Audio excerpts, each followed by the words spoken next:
मैं भगवान का अंश हूँ। एक था भिखारी। रेल सफ़र में भीख मांगने के दौरान एक सूट बूट पहने सेठ जी उसे दिखे। उसने सोचा कि यह व्यक्ति बहुत अमीर लगता है, इससे भीख मांगने पर यह मुझे जरूर अच्छे पैसे देगा। वह उस सेठ से भीख मांगने लगा। भिखारी को देखकर उस सेठ ने कहा, तुम हमेशा मांगते ही हो, क्या कभी किसी को कुछ देते भी हो? भिखारी बोला, साहब मैं तो भिखारी हूँ, हमेशा लोगों से मांगता ही रहता हूँ। मेरी इतनी औकात कहाँ की किसी को दे सकूं। सेठ, जब किसी को दे नहीं सकते तो तुम्हें मांगने का कोई हक नहीं है। मैं एक व्यापारी हूँ और लेन देन में ही विश्वास करता हूँ। अगर तुम्हारे पास मुझे कुछ देने को हो तभी मैं तुम्हें बदले में कुछ दे सकता हूँ। तभी वह स्टेशन आ गया जहाँ पर उस सेठ को उतरना था। वह ट्रेन से उतरा और चला गया। इधर भिखारी सेठ की कही गई बात के बारे में सोचने लगा। सेठ के द्वारा कही गई बात उस भिखारी के दिल में उतर गई।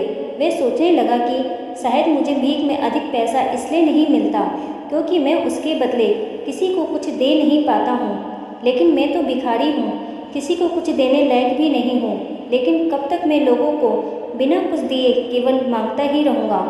बहुत सोचने के बाद भिखारी ने निर्णय लिया कि जो भी व्यक्ति उसे भीख देगा तो उसके बदले में वह भी उस व्यक्ति को कुछ जरूर देगा। लेकिन अब उसके दिमाग में यह प्रश्न चल रहा था कि वह खुद भिखारी है तो भीख के बदले में वह दूसरे को क्या दे सकता है। इस बात को सोचते हुए दिन भर गुजरा, लेकिन उसे अपने प्रश्न का कोई उत्तर नहीं मिला। दूसरे दिन जब वह स्टेशन के पास बैठा हुआ था तभी उसकी नज़र कुछ फूलों पर पड़ी जो स्टेशन के आसपास के पौधों पर खिल रहे थे। उसने सोचा, क्यों ना मैं लोगों को भीख के बदले कुछ फूल दे दिया करूं। उसको अपना ये विचार अच्छा लगा और उसने वहाँ से कुछ फूल तोड़ लिए। वह ट्रेन में भीख मांगने पहुँचा। जब भी कोई उसे भीख देता तो उसके बदले में वह भीख देने वाले को कुछ फूल दे देता। उन फूलों को लोग खुश होकर अपने पास रख लेते थे। अब भिखारी रोज फूल तोड़ता और भीख के बदले में उन फूलों को लोगों में बांट देता था। कुछ ही दिनों में उसने महसूस किया कि अब उसे बहुत अधिक लोग भीख देने लगे हैं। वह स्टेशन के पास से सभी फूलों को तोड़ लाता था।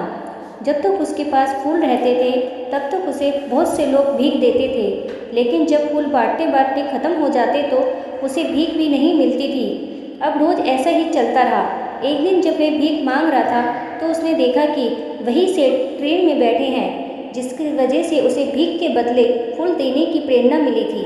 वह तुरंत उस व्यक्ति के पास पहुंच गया और भीख मांगते हुए बोला, आज मेरे पास आपको देने के लिए कुछ फूल है, आप मुझे भीख दीजिए, बदले में मैं आपको कुछ फूल दूंगा। सेठ ने उसे भीख के रूप में कुछ पैसे दे दिए और भिखारी ने कुछ फूल उसे दे दिए। उस सेठ को यह बात बहुत पसंद आई। वाह क्या बात है, आज तुम भी मेरी तरह व्यापारी बन गए हो। इतना कहकर फूल लेकर वह सेठ स्टेशन पर उतर गया। लेकिन उस सेठ के द्वारा कहे की बात एक बार फिर से उस भिखारी के दिल में उतर गई। वे बार बार उस सेठ के द्वारा कहे की बात के बारे में सोचने लगा और बहुत खुश होने लगा।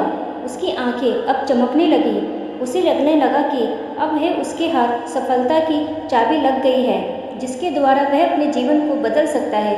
वह तुरंत ट्रेन से नीचे उतरा और उत्साहित होकर बहुत तेज आवाज़ में ऊपर के आसमान की ओर देखकर बोला, मैं भिखारी नहीं हूँ, मैं तो एक व्यापारी हूँ।